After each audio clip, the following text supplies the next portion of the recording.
তোমার স্বপ্ন মেডিকেল, অনাকাঙ্ক্ষিতভাবে কোনো কারণে যদি আমাদের সরকারি মেডিকেল কলেজে চান্স না হয়, তখন আমরা সিদ্ধান্ত নিই প্রাইভেট মেডিকেল কলেজে পড়াশোনার জন্য। সো প্রাইভেট মেডিকেল কলেজে পড়াশোনার জন্য আমার কত টাকা খরচ হবে এবং আমার পড়াশোনা শেষ করতে টোটাল কত টাকা খরচ হবে এবং তোমার প্রাইভেট মেডিকেল কলেজে ভর্তি উচিত কিনা, কেন তো এই মুহূর্তে এসে এই সময় এসে প্রাইভেট মেডিকেল কলেজে ভর্তি হবা। সো এই বিষয়গুলো নিয়ে আলোচনা করবো, যা তোমার জন্য অত্যন্ত গুরুত্বপূর্ণ। এখন দেখো, প্রাইভেট মেডিকেল কলেজে পড়াশোনার খরচ, ঠিক আছে, খুবই গুরুত্বপূর্ণ কোশ্চিন। ঠিক আছে, এখন তুমি কেন প্রাইভেট মেডিকেল কলেজে পড়াশোনা করবা, কেন পড়বা? দেখো, এই যে আগে তোমাকে প্রাইভেট মেডিকেল কলেজে পড়াশোনা করতে হলে তোমাকে আগে টাকার কথা চিন্তা করতে হবে, কারণ এখানে হিউজ পরিমাণ টাকা খরচ হবে তোমার কিন্তু প্রাইভেট মেডিকেল কলেজে। এখন দেখো, টাকার সমস্যা নাই।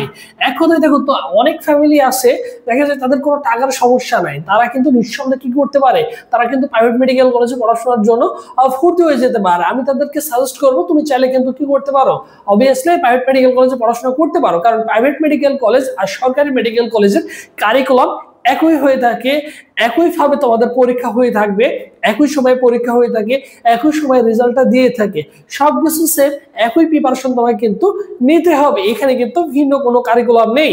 সো এই জিনিসটা তোমাকে মাথায় রাখতে হবে, তাহলে তুমি চাইলে যেতে পারো প্রাইভেট মেডিকেল কলেজে। এবং দেখো, আরেক দিক দিয়ে তুমি যদি চিন্তা করো, দেখো জমি বিক্রয় করতে হবে, বাবার শেষ সম্বল টুকু কি আছে সেটুকু হচ্ছে বিক্রয় করতে হবে, ভিটা বাড়ি বিক্রয় করতে হবে। সো সেই ক্ষেত্রে আমি বলবো তোমার জন্য মেডিকেল না, তোমার আসলে এতগুলো টাকা নষ্ট করে মেডিকেলে পড়াশোনার আমার মনে হয় না যৌক্তিক হবে তুমি এইটুকু। কারণ তুমি যখন এই যে তোমার বাবা মার যতটুকু আছে তুমি ততটুকু কি করলা, বিক্রি করে তুমি কি করলা, প্রাইভেট মেডিকেলে পড়লা এবং পড়াশোনা শেষ করলা। এরপর যে তুমি সাকসেস হওয়া বিষয়টা কিন্তু মোটেও এমনটা না। এরপর তোমার কিন্তু অনেক বড় বড় ডিগ্রির জন্য দেশ এবং দেশের বাইরে তোমাকে যেতে হবে, সেখানেও তোমার কিন্তু অনেক কস্টিং খরচ হবে। ঠিক আছে, কারণ তুমি তোমার ফ্যামিলির, তুমি ছাড়া দেখা যাবে আরো তোমার ভাই বোন রয়েছে, এখন যতটুকু ছিল ততটুকু যদি তোমার পিছনে ইনভেস্ট করে, তাদের লাইফটা কোথায় গিয়ে দাঁড়াবে? একটা সময় গিয়ে দেখা যাবে তোমার ওই ভাই বোন গুলো তোমাকে বলবে যে তোর জন্য হচ্ছে আমাদের জীবনটা শেষ বা আমাদের লাইফটা শেষ, টাকার খোঁজটা তোমাকেও কি করবে, দেবে। এটা পারস্পরিক হয়ে আসছে এবং তোমাকেও কিন্তু এইরকম ফ্যামিলিতে গিয়ে কিন্তু একটা সময় শুনতে হয়। সবকিছু তোমায় কিন্তু কি করতে হবে, আগে চিন্তা করে নিতে হবে। ঠিক আছে, তোমরা যারা সেকেন্ড টাইম রয়েছো, তোমাদের হাতে তো আর কোনো অপশন নেই, তোমাকে মেডিকেল কলেজে পড়তে হলে তোমাকে হয় তোমাকে সেকেন্ড টাইম চান্স পেতেই হবে, আর তা না হলে তুমি যেহেতু সেকেন্ড টাইমার, তোমাকে অবশ্যই মেডিকেল কলেজে ভর্তি হতে হবে। তাহলে তুমি একজন সেকেন্ড টাইমার, তুমি অনায়াসেই কি করবা, অনায়াসে তুমি ভর্তি হয়ে যেতে পারো, কোনো সমস্যা নেই। এবং তোমরা যারা ফার্স্ট টাইম রয়েছে, তোমরা যারা ফার্স্ট টাইম মেডিকেল কলেজে চান্স হয় সরকারিতে, তুমি সেকেন্ড টাইম আবারও প্রিপারেশন নাও, সেকেন্ড টাইম তুমি আবারও পরীক্ষা দাও, যেহেতু তোমার হাতে অপশন আছে। তখন যদি না হয়, তখন তুমি প্রাইভেট মেডিকেল কলেজে পড়াশোনা করাটাই হচ্ছে বুদ্ধিমানের কাজ হবে। ঠিক আছে, এখন আসি এই যে আমাদের সরকারি বেসরকারি মেডিকেল কলেজে পড়াশোনার খরচটা কেমন হয়ে থাকে।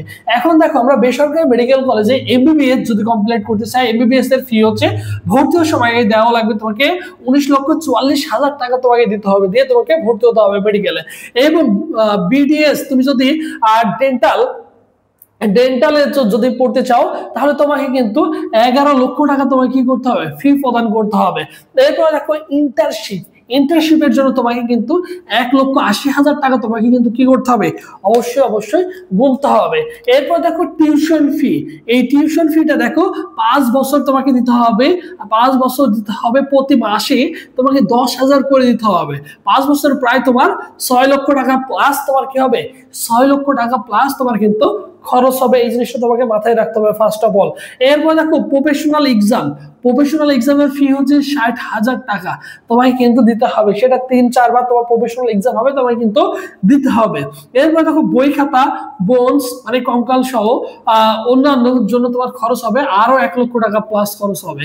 ঠিক আছে, এরপরে তুমি যেহেতু প্রাইভেট মেডিকেল কলেজে পড়াশোনা করবা, তোমাকে থাকতে হবে কোথায়, তোমাকে থাকতে হবে বাহিরে, এবং বাসা, খাওয়া ইত্যাদি মিলে খরচ হবে তোমার প্রায় 5 বছরে প্রায় 5 থেকে 7 লক্ষ টাকা। এবং মোটামুটি তোমার চিন্তা করা যায় যে একটা প্রাইভেট মেডিকেল কলেজে পড়তে গেলে তোমার 35 থেকে 40 লক্ষ টাকা কিন্তু তোমার খরচ হয়ে যাবে। এটা কিন্তু প্রত্যেকটা ফ্যামিলির কিন্তু বেয়ার করা সম্ভব না, এটা কিন্তু প্রত্যেকটা ফ্যামিলি স্বাভাবিকভাবে বেয়ার করা সম্ভব না। অনেকে কি করে এই জায়গাতে যতটুকু বাবা-মার সম্পদ আছে ততটুকু বিক্রি করে ফার্স্টে 19 লক্ষ 20 লক্ষ টাকা দিয়ে তারা মেডিকেল কলেজে ভর্তি হয়, এবং ভর্তি হওয়ার পরে কিন্তু মান্থলি কিন্তু অনেক একটা খরচ আছে, এটা কিন্তু প্রত্যেকটা ফ্যামিলি কিন্তু বেয়ার করতে পারে না। এই জিনিসটা আমাদের সবসময় মাথায় রাখতে হবে, ঠিক আছে। এরপর দেখো সরকারিতে খরচ কত।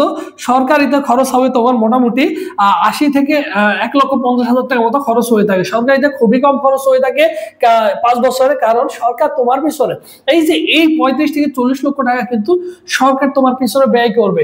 কেন করবে? তুমি ভালো করে পড়াশোনা করছো, তোমার রেজাল্ট ভালো, তুমি সরকারিতে চান্স পেয়েছো, তাই তো? এই কারণে তোমার কি করবে, তোমাকে হচ্ছে সরকার ব্যয় করবে। আর যারা ভালো করে পড়াশোনা করে নাই বা ভালো আশা অনুরূপ রেজাল্ট হয় নাই, তাদের কি করবে, তাদের জন্য কিন্তু এই যে 35 থেকে 40 লক্ষ টাকা লাগবে। তাই বি কেয়ারফুল, সময় আছে, স্বপ্ন দেখো, অবশ্যই কি করতে হবে, অবশ্যই তোমাকে 100% এফোর্ট দিয়ে মেডিকেলের জন্য প্রিপারেশন নিতে হবে। যে কোনো মূল্যে আমাদের কি করতে হবে, সরকারি মেডিকেল একটি আসন সুনিশ্চিত করে নিতে হবে। আর এবছর তোমরা যারা মেডিকেল ভর্তি পরীক্ষায় অংশগ্রহণ করছো, তোমাদের জন্য স্পেশালি আমাদের একটা অনলাইন এক্সাম ব্যাচ রয়েছে, সেখানে তুমি কিন্তু সুন্দর করে গুছিয়ে পরীক্ষা দিতে পারবে। চ্যাপ্টার ওয়াইজ ভর্তি পরীক্ষার আগ পর্যন্ত ভর্তি হওয়ার প্রসেস দেখো 01727675241 এই নম্বরে 300 টাকা, যেহেতু আমাদের কোর্স ফি 300 টাকা, 300 টাকা বিকাশ বানাবো সেন্ড মানি করে এই নম্বরে হোয়াটসঅ্যাপে নক করলে তোমাকে সকলের সাথে এক্সাম গ্রুপে অ্যাড করে দেওয়া হবে। এখান থেকে তুমি সাজেশন সহ এক্সাম রুটিন সহ সবকিছু পেয়ে যাবে এবং ভর্তি পরীক্ষার আগ পর্যন্ত কন্টিনিউ করতে পারবা।